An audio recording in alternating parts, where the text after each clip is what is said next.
Selamat datang di Mistis Monolog. Di sini, yang tak terlihat bersuara. Sebelum cerita ini membawamu terlalu jauh, like, komentar, dan subscribe selagi kamu masih bisa. Pernahkah kamu mendengar kisah tentang orang yang pulang dari sawah tapi tak pernah benar-benar sampai ke rumah? Bukan karena hilang, tapi karena dia bukan lagi manusia seutuhnya. Cerita ini berasal dari sebuah desa di lereng Gunung Merapi. Namanya Pak Sardi, petani tua yang terkenal rajin, jarang mengeluh, dan selalu pulang tepat waktu menjelang maghrib. Tapi satu sore hujan turun deras. Pak Sardi belum juga pulang. Pak Sardi belum pulang ya? Biasanya maghrib udah duduk minum teh. Tadi aku lihat dia masih di pematang sawah.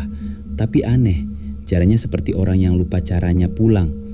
Saat malam datang, Pak Sardi akhirnya muncul, tapi ada yang ganjil. "Pak, kok bajumu basah kuyup begini? Kamu baik-baik saja?"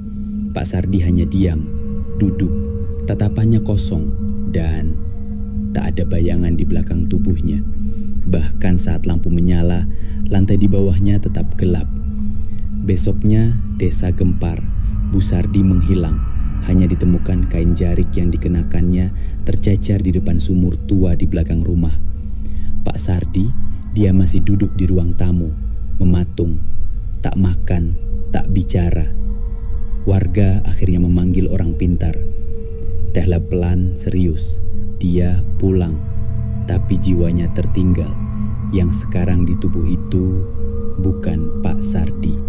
Konon, malam itu Pak Sardi pernah berjalan di jalur larangan, pematang sawah yang dipercaya sebagai batas dunia, antara yang terlihat dan yang tak kasat mata.